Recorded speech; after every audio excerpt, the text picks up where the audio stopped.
All right, so it doesn't look like we're going to have anybody live today, which is fine because it is a Saturday. So um, this week we've got chapters 6 and 7. They're looking at chapter 6. We have somatic symptoms and dissociative, or somatic symptom and dissociative disorders. And so looking at somatic symptom disorders, we can see through the different array of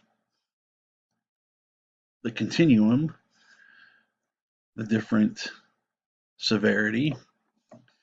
But what is a somatic symptom disorder? So it's when you actually have a physical symptom that is distressing or results in a significant disruption of daily life. The person experiences excessive thoughts, feelings, or behaviors related to the somatic symptoms. And uh, the state of the person may be consistent as far as having somatic issues and symptoms, but they don't necessarily have to be the same somatic symptom. And it has to last for typically more than 6 months. And the severity of criterion B has to be also taken into consideration. So if it's like a constant tummy ache and it's a small symptom, then that's one thing. But if you, um, for conversion, for instance, when if a person is paralyzed on the right side, but not really any reason to be paralyzed other than it's psychological in nature, then that's pretty severe. So the person will likely go to the doctor excessively to look at the symptoms to confirm that they are there, and they'll be, and even though the evidence will be that it's not there, they will persist in this idea that the symptom exists. So the next thing that we have is illness anxiety disorder. Again, it's a preoccupation with having it or acquiring a serious illness. Symptoms are not present, or if present, are mild. There is a high level of anxiety about health and the status of health. Um, if they're easily concerned about being exposed to something. And so, obviously, within context today of COVID-19, this issue has brought about many people an increase in illness anxiety disorder. And so they might have a high level of anxiety about getting COVID-19 to the point that it actually prevents them from working. It has to last for at least 6 months, and any specific illness may change over that period of time, though. However, again, with like COVID-19, this illness has increased a person's anxiety, especially with what's going on in social media and on the media, which can increase a person's anxiety regarding like COVID-19. And since we've been now experienced the COVID-19 issue for over a year now, that might be something that's really viable in some people's lives. Like I said, most people have a natural concern for their health. I think we in general do that. The excessive worry can be the issue, though, if it presents, especially if it presents somebody from going to work or um, not wanting to get their kids sick, etc. Conversion disorder is a functional neurological symptom disorder. One or more symptoms of altered voluntary motor or sensory function. So um, somebody can actually be blind and not have anything that actually causes their blindness other than psychological. Likewise, I talked about paralysis.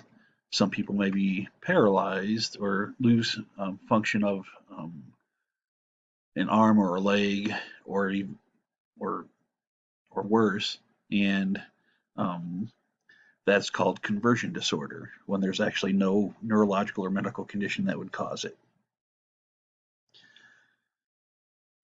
Again, you have to rule out other things.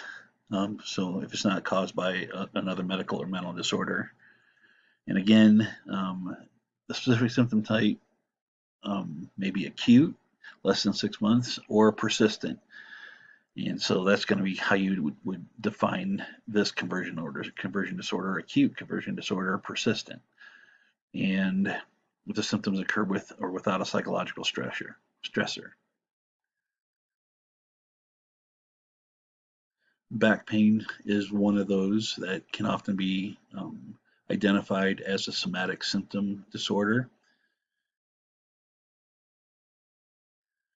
Factitious disorder is when you impose it on yourself, a falsification or physiological or psychological signs or symptoms. So, for instance, somebody may be, um, these would be the hypochondriacs that are always getting down, becoming sick with something. They've got the flu, they've got something else, and they want to present others as ill or impaired or injured. It's a deceptive behavior. They know that they don't actually have it, but they're trying to get other people to believe it. And so people are doing this um, persistently.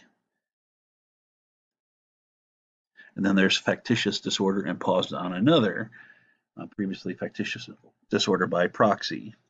Uh, so again, falsification of physical or psychological signs or symptoms, or induction of an injury or disease in another.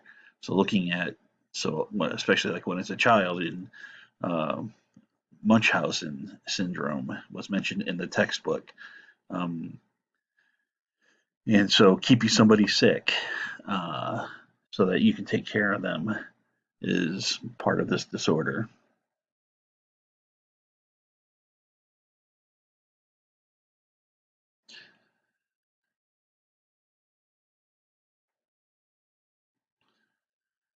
Um, so major somatic symptom disorders, again, these are a relatively small category, especially looking at conversion disorder with a 0.3%. So um, illness anxiety disorder is likely, like I said, to have become more prevalent, especially in our current context of living with COVID-19. And um, a lot of people may have developed illness anxiety disorder over COVID-19, especially those populations which are more susceptible to it. And therefore, we have to really, it would be interesting to see what the research says um, a year from now or years from now regarding like COVID-19 and illness anxiety disorder. And then, of course, just somatic symptoms disorder in general, 0.8 to almost 5% of the population. And so 1 out of 20 people might have a somatic symptom disorder.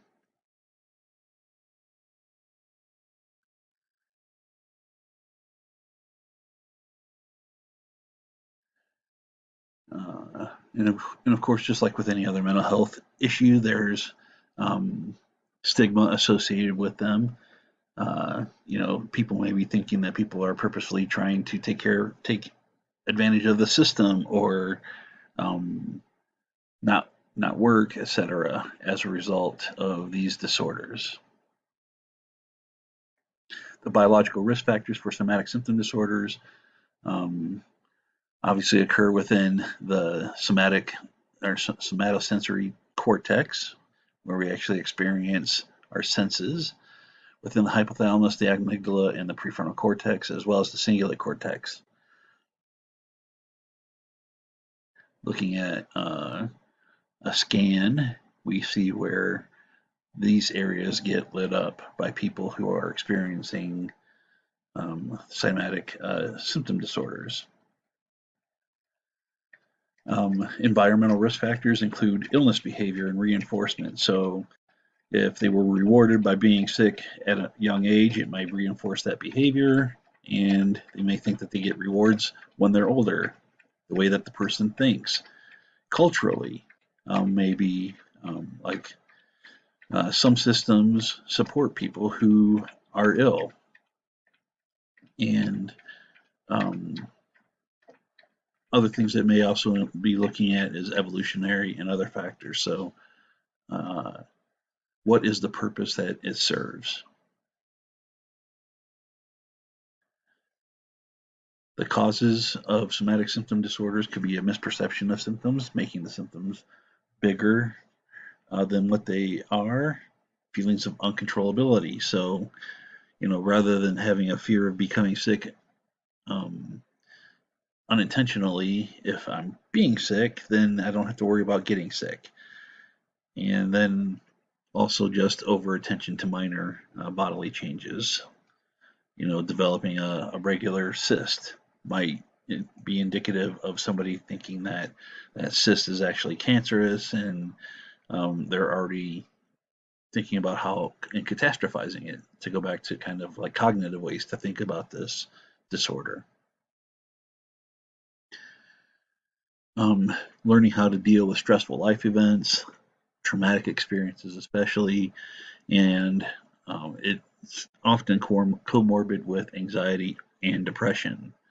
And so, you know, um, people with depression and people with just in general anxiety can be susceptible to these somatic symptom disorders. You're going to interview, there's questionnaires that a person may take, and of course, a personality assessment can indicate whether or not a person is more susceptible or currently has a somatic symptom disorder. Also, you're going to want these individuals to go actually see a medical doctor for an assessment to make sure that there is no biological or other reason for the person to have these disorders.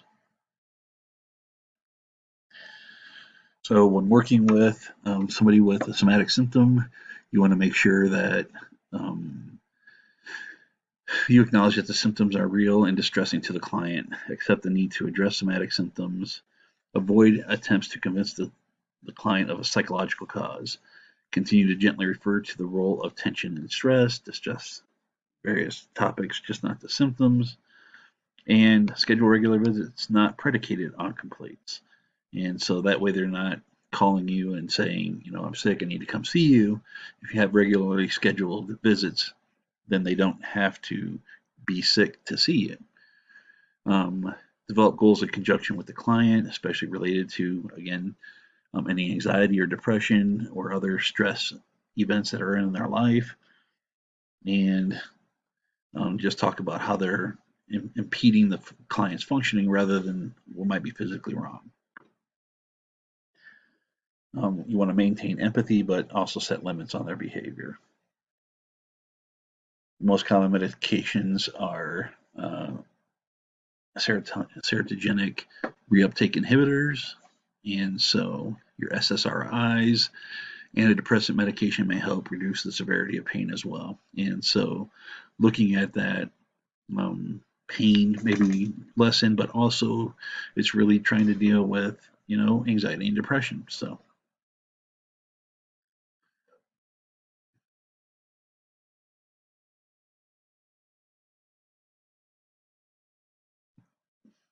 and again, so psychological treatments are going to resemble those related to anxiety, and many who suffer resist the idea of treatment from a mental health professional because they believe that it's a physical disorder. So, uh,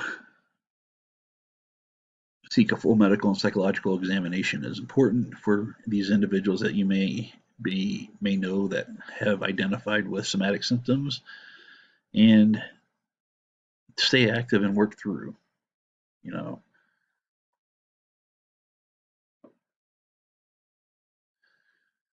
So, predictors of chronic somatic symptoms disorders, um, the bigger the severity of the symptoms. So, if they're really, if we're not talking like the common cold, but if they're talking about like bigger diseases that they're somatic of, female influences the long-term outcomes, any comorbid mood problems, so depression or anxiety, and then finally any unrealistic fears of illness. So those all contribute to long-term outcomes for people. So the dissociation and dissociative disorders, again, we're going to look at the continuum here from normal to mild symptoms, moderate symptoms, less severe, and then finally more severe. And so, like with all the disorders that we're talking about, there is a continuum of the symptoms, both on the different categories, or the different areas of their life, so emotional, cognitive, and behavioral. Dissociation, brief episodes of dissociation, such as depersonalization, are common and normal. And so, again, for the most part, it's severity and the impact over a period of time that these disorders happen. Most of us dissociate on a regular basis, and anytime you're doing anything that you're doing by rote. So even like driving to work, you'll drive all the way to work and you won't even remember what was going on or what was around you. You kind of just blank out, and next thing you know, you're at work. That's a form of dissociation. First thing that we're going to talk about is dissociative amnesia, an inability to recall important autobiographical information, usually of a stressful or traumatic nature. And this is inconsistent with normal, ordinary forgetting. The symptoms cause clinically significant distress and impairment in social, occupational, and other areas, and the disturbance is not attributable to any physiological effects of substance or neurological or other medication. It's not explained better by the other disorders. So, of course, the textbook talks about Jason Bourne. Matt Damon's character in The Bourne Identity has a dissociative amnesia and spends much of the film attempting to discover his true identity. This was also featured in the text. Jeffrey Ingram woke up on a sidewalk in downtown Denver with no memory of who he was. Doctor believed he was in a dissociative fugue state. And so this has been, sometimes every once in a while in the news, you'll hear something about somebody with this condition. Dissociative identity disorder, formerly called multiple personality disorder. It is when the identity of a person gets disrupted and two or more distinct personality states are created. The disruption in identity usually is a significant difference in those personalities, and the other personality may or may not be aware of any other personality that exists within the person. If they're not aware, then they tend to just black out and not remember periods of time. If they are aware, then they realize that the other personality is in control or taking over. This can be seen in recurrent gaps in the recall of everyday events, important personal and traumatic information that is inconsistent with ordinary forgetting. And the symptoms obviously cause significant distress or impairment in social, occupational, or other important areas of function. There was a show on either Showtime or HBO, I can't remember, The United States of Tara, which was a pretty interesting show. It was about the character had dissociative identity disorder. And again, we have to be aware in D that is broadly accepted cultural or religious practice, that it's not a normal part of that. So, for instance, somebody might see actors, right? In culture, they put on a different persona. They don't forget who they were, though. So that's a part of the culture of being an actor. Now, if they became the person and forgot who they were, then that would be different. But uh, and then of course it's not due to being under the influence of other medication or drug abuse.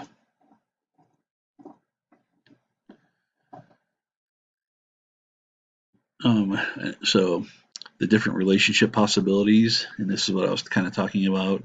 The two-way amnesiac relationship means that the individual, if they have multiple personalities, we'll just go with two in this case, then neither personality knows the other personality exists.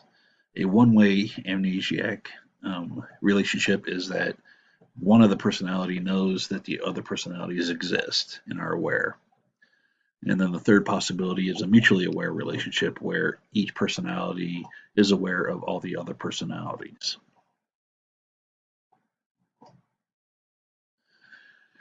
Depersonalization, derealization disorder. Um, Depersonalization is the experience of unreality, detachment, or being outside observer with respect to one's thoughts, feelings, sensations, body, or actions. And so it's kind of when you dissociate, you are outside of your own body, looking at the way that you're thinking, behaving, your sensations in your body. So you're kind of like in a third person state. You're depersonalized. Derealization is an experience of unreality or detachment with respect to surroundings. So you're in your body, but you don't feel like the reality around you is what it is. And so both of these, depersonalization or derealization, reality testing remains intact. And so you're able to test what is true, either from your depersonalized self or from the environment. This can obviously cause significant distress or impairment. And again, we may experience these things sometimes, and they're not abnormal for anybody to experience. So metacognition is kind of doing this on purpose, the depersonalization, thinking about the way that you think.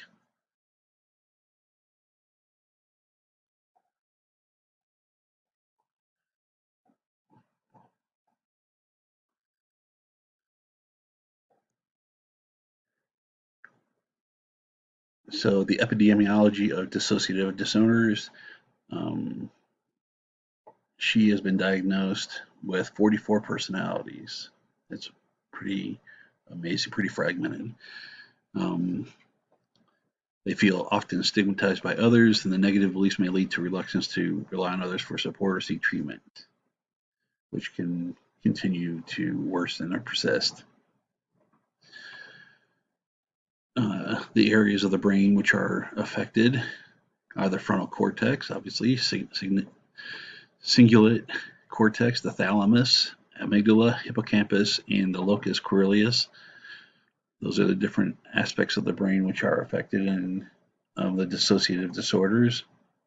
The hippocampus, obviously, with memory, and amygdala with the processing of the memory. So, the Hillside Strangler, Kenneth Bianchi, at one point Fawcett claimed he had alter personalities responsible for his killings. A lot of serial killers tried to claim the dissociative identity disorder defense and insanity for their disorder. John Wayne Gacy attempted to do the same thing, and others. Let's see. The causes of dissociative identity disorders or disorders in general is child maltreatment. So adverse childhood experiences may not develop a strong and unified sense of self, unsure about which rules apply, who to trust, and what happens next, lacks sense of control in different life situations. So it's a way for them to deal with their surroundings and what's going on. The prevention of dissociative disorders, some of it is obviously to prevent child maltreatment, teaching children to report maltreatment, educating children about unsafe situations, teaching parents appropriate disciplinary practices, and providing support groups for parents so that their stress levels are not overwhelming. Some of the assessment for dissociative disorders, the biological treatment, medications, the anxiolytics, antidepressants, and antipsychotics and anticonvulsant medications all can be used to treat the disorder. Ironically, some of the side effects of the drugs may include feelings of dissociation. We want to create a safe and empathic environment in therapy that also includes all subpersonalities. Enhance a person's ability to function on a daily basis, which includes communicating and gaining cooperation from subpersonalities. And gather detailed information about all subpersonalities, especially their personal histories. Discuss and process the traumatic events associated with each subpersonality. Again, remember, a subpersonality may or may not be the function of a particular trauma, and that might be the only personality that remembers that specific trauma. So helping them with their dealing with any traumatic events might help them go from fragmentation to defragmentation. Encourage cooperation, empathy, and communication among all subpersonalities as these traumatic events are processed. Finally, we want to integrate them into one another, and perhaps beginning with those sharing similar histories and personality traits. Learn coping skills as an alternative to dissociation to address the daily events, and engage in long-term follow-up to help prevent relapse toward dissociation. And so, again, the symptoms may not always be readily identifiable to you unless you really know a person. So if you do suspect that, then you'd want to refer them to a full medical examination, as well as a psychological evaluation to determine if there is dissociation or disorder. The long-term outcome for people with dissociative disorders: many respond well to the biological, medication, and psychological treatment.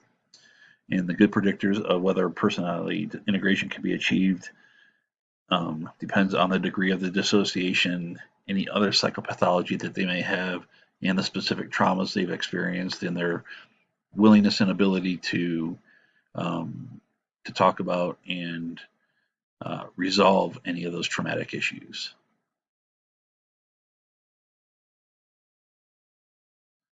And so that is chapter 6, and I will pull up chapter 7.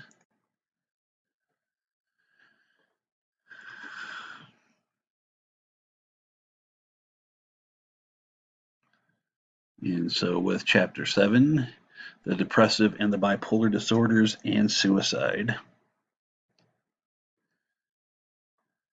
Normal mood changes in depression and mania. So what's the difference? All of us feel at times a sadness. Not everybody gets to the degree of what clinical depression is. Being happy and ecstatic about something does not necessarily mean mania either. And obviously, getting a sense of euphoria, whether it's just out of life circumstances or from substances, is also another factor. People with depression are often sad and isolated from others. They withdraw purposefully, or they don't have the energy to get out of bed. A variety of factors go into the major depressive episode. The key factor is having 5 or more of the following symptoms during a 2-week period, and they represent a change from previous functioning. So they must include one or the other of depressed mood or loss of interest or pleasure. And knowing that is part of the disorder. So, insomnia, psychomotor agitation, fatigue, loss of energy, feelings of worthlessness, excessive or inappropriate guilt, which may also be delusional, uh, diminished ability to think or concentrate, and recurrent thoughts of death, not just the fear of dying. They may also have recurrent suicidal ideation without a specific plan or a suicide attempt or a specific plan for committing suicide. And I'm surprised they actually use that terminology, a specific plan for dying by suicide. These are clinically significantly distressful or impair a person's social, occupational, or other areas of functioning. So if they're depressed enough not to be able to go to work, etc. It's not attributable to other issues or substance or other medical conditions. And it's not better explained by any other disorder. There has never been a manic episode or a hypomanic episode, so that's what makes it just major depressive disorder. Looking at the continuum of sadness and depression, again, feeling down, all these things are fairly normal when you get to the normal, the mild. When we get to the moderate, that's starting to get concerning, and then, of course, less severe, and then finally the extreme sadness, frequent crying, emptiness and loss, strong sense of hopelessness, thoughts about suicide, funerals, etc., strong intent to harm oneself. So, out of disorders, there's premenstrual dysphoric disorder, and so this is obviously with women. In the majority of menstrual cycles, experience at least 5 of the following symptoms, and they improve within a few days after the onset of the menses. So, one of the following must be present. So, marked affective lability, so mood up and down, irritability or anger, and marked depressed mood, feelings of hopelessness or self-deprecating thoughts, marked anxiety, tension, and or feelings of being keyed up or on edge. Must have one or more of C.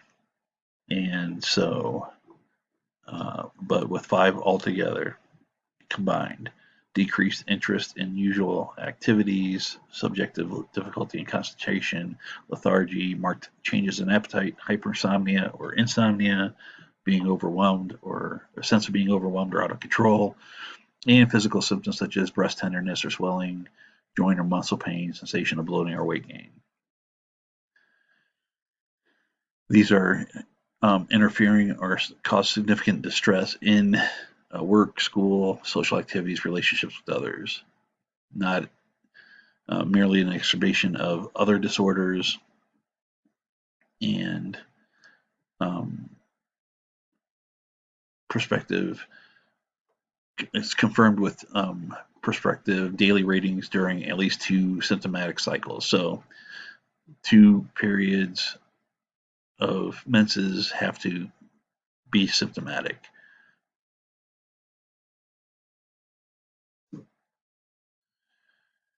So the persistent depressive disorder, depressed mood for most of the day, for more days than not, as indicated by the subjective account or observations of others for at least 2 years. So more than a year's worth of symptoms, so more days than not, and looking at the presence of having 2 or more of the following: having a poor appetite, insomnia or hypersomnia, low energy or fatigue, low self-esteem, poor concentration or difficulty making decisions, and feelings of hopelessness.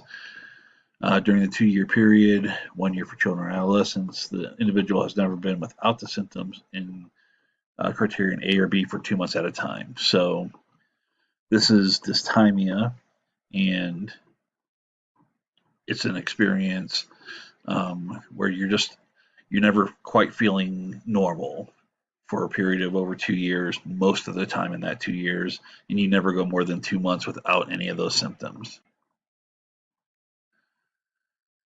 There's never been a manic episode or a hypomanic episode, and they've never met the criteria for cyclothymic, which you'll be talking next, I think. The disturbance is not better explained by the other disorders and or the effects of a substance. As you can see, they're often in the low range and the down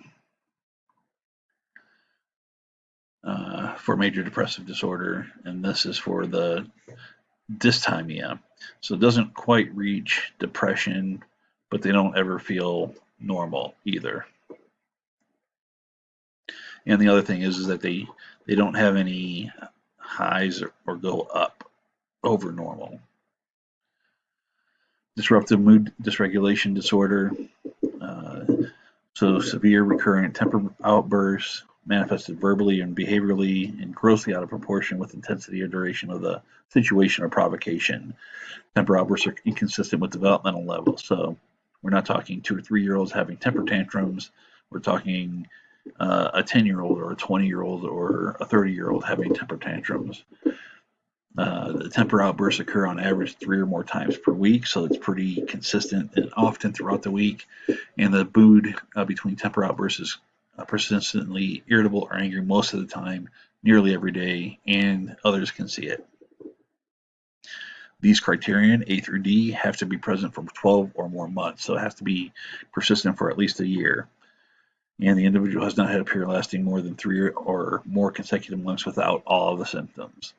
So it starts off in January, February, March, goes nothing in April, nothing in May, comes back in June, goes away for July and August, comes back in September. That's a pattern that would qualify for E. And it has to happen in at least 2 of 3 settings. And so it has to happen at home, at work, at school, out at dinner, sometime, whatever.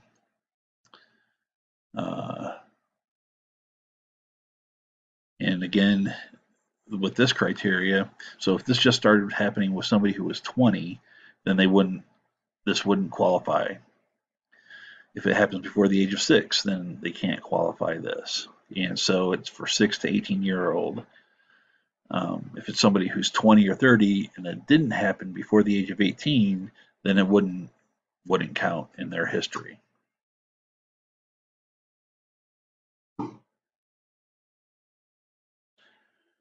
And so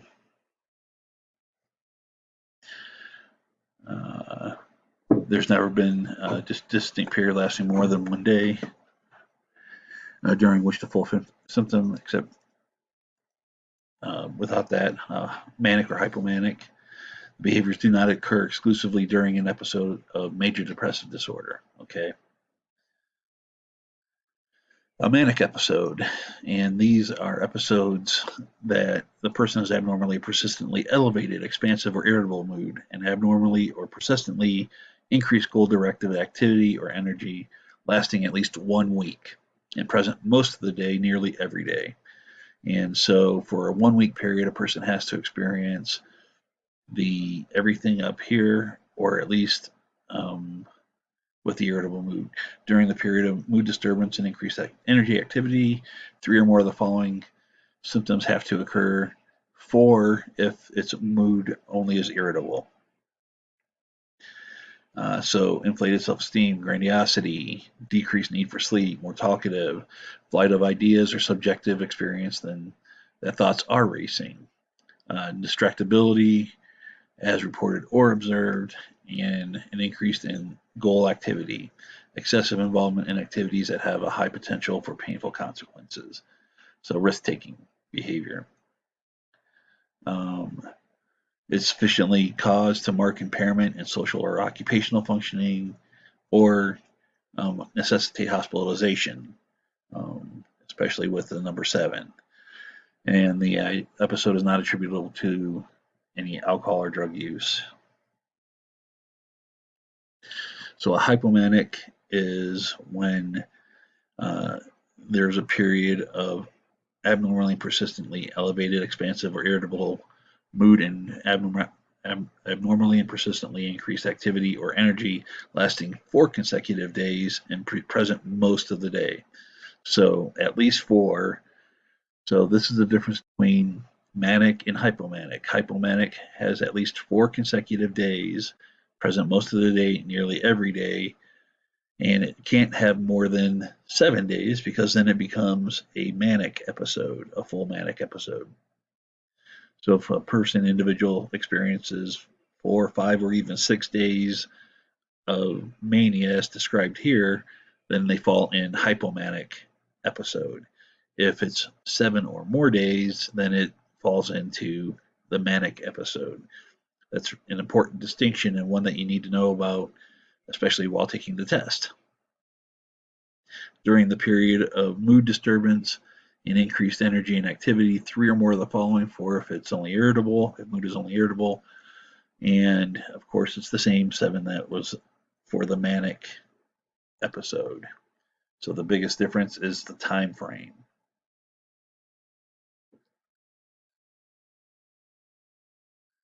So again, the symptoms of mania. So bipolar disorder is the occurrence of the manic and major depressive episodes, and it's not better explained by other diagnoses. So they have to meet at least one manic episode, criterion A through D under manic episode, right? And they have to experience a major depressive episode. And so when they experience those two things, that becomes a bipolar 1 disorder.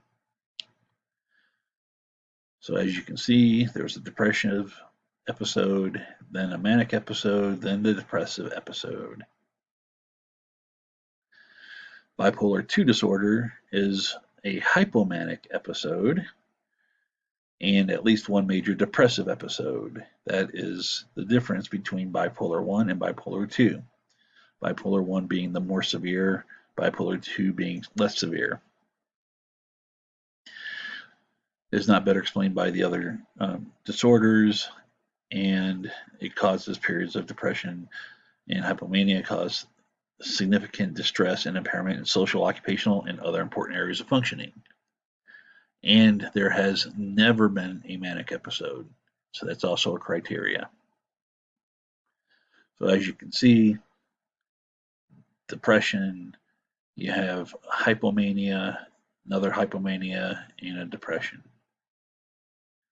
So cyclothymic disorder is, again, for at least 2 years, 1 year in adolescents and children. There have been numerous periods of hypomania symptoms that do not meet criteria for a hypomanic episode. So less than 4 days, right? And then numerous periods with depressive symptoms that do not meet the criterion for a major depressive episode.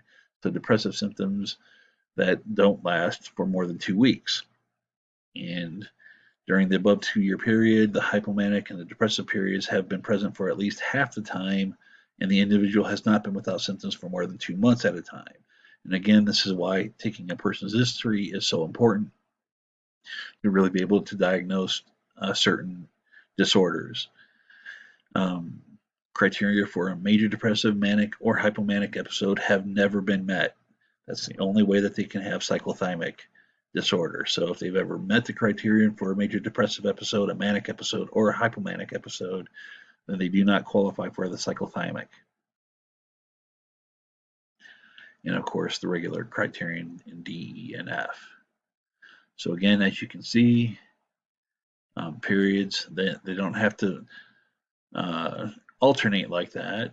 They had a depression, hypomanic symptoms, but not last long enough for diagnosis of hypomania or manic. And then, as you can see, the depressive symptoms don't also last long enough to actually be diagnosed as depressive symptoms. And then, so to talk about suicide, obviously suicide is the taking of one's life. And looking at the continuum, this is probably something helpful for your test as well. You go from a will to live, fleeting thoughts of death, suicidal ideation, planning suicidal acts, a suicide attempt, and suicide completion. And with suicide, it's important. The current language for suicide is to die by suicide, to attempt suicide, etc. We don't say that they successfully completed suicide. We don't want success oriented with suicide. So we just say simply the suicide was completed. And these are important terms to use. And especially when you're talking with family members, the term commit suicide is no longer used, even though you will see it still in your textbooks. You saw it in this slide. Committing suicide is a phrase that was originated with suicide being illegal, and so there's a criminal aspect to the terminology committing suicide. Like you commit murder, you commit rape, you commit any offense, and so the change in language isn't so much for the person who has died by suicide, but it is for the survivors of the suicide. They're already feeling often guilt or shame regarding the loved one's suicide, either attempts or completion of the suicide. And so it's a very important thing to be able to address suicide with the survivors in a way that doesn't create more shame or guilt. And so the terminology of dying by suicide is what the appropriate language is. The epidemiology of depressive and bipolar disorders. As you can see, the lifetime prevalence, 1 out of 5 people will have some mood disorder. Nearly, 18%, 16% will have a lifetime major depressive disorder. And dysthymia, obviously it's less, and then individuals with bipolar 1 or 2 disorder are a relatively short prevalence rate. Looking at suicide, we're actually in the 10 to the 14 or almost 15% range.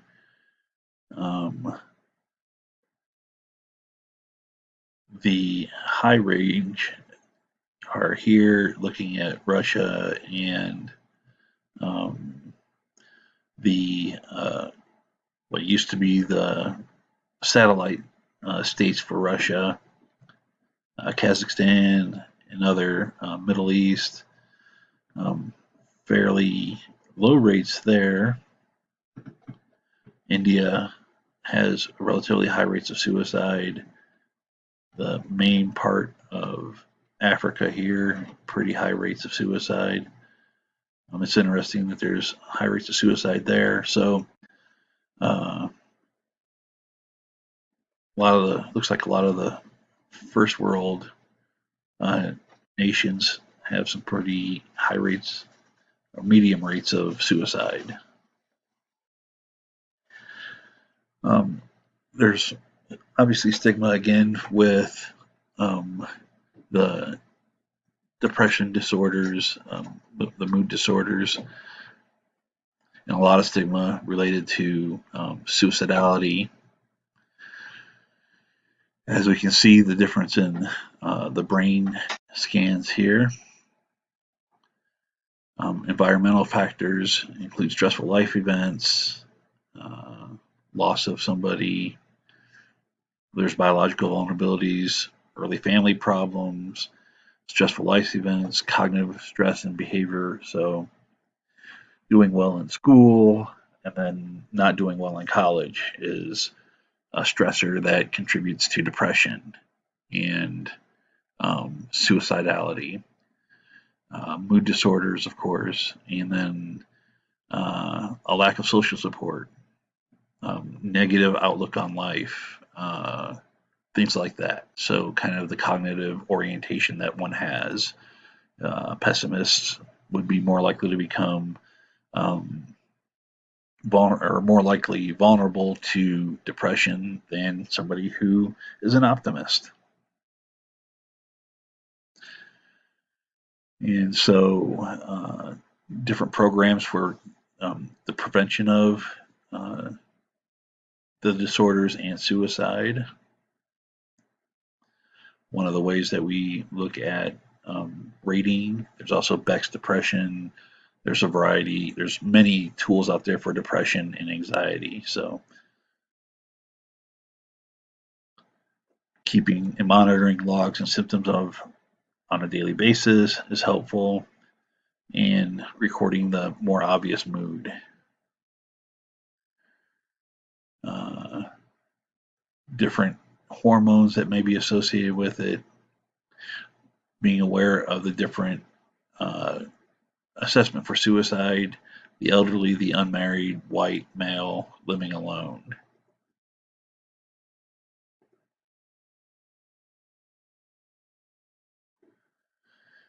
Suicide assessment, risk of suicide assessment is um, one of the biggest things that you're going to do as a therapist in the future is assessment of suicide risk.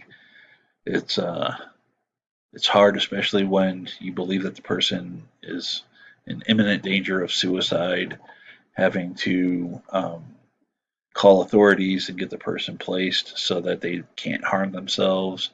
You may destroy your relationship with that individual. However, you've saved their life, and um, you've done what you were responsible for. It's very difficult to do. I've had to do it several times in the 20 years I've worked in the addiction and mental health field, um, but it's something that's very important to do.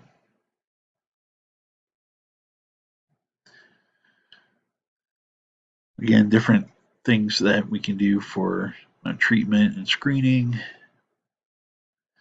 long-term outcomes, the earlier you get treatment, the better. Being able to stay on medications, especially with bipolar disorders, um, recurrent major depressive disorder, having um, less other disorders, along with having these disorders that we just talked about, as well as having good support from family and others. And so that is the end of chapters 6 and 7. I apologize for having it on Saturday, but I'm was traveling and made it safely to Colorado, so I'm out here with my family. And I hope you all have a good Valentine's Day, and see you next Thursday at the regular time at 5 p.m. All right, have a good weekend. Bye.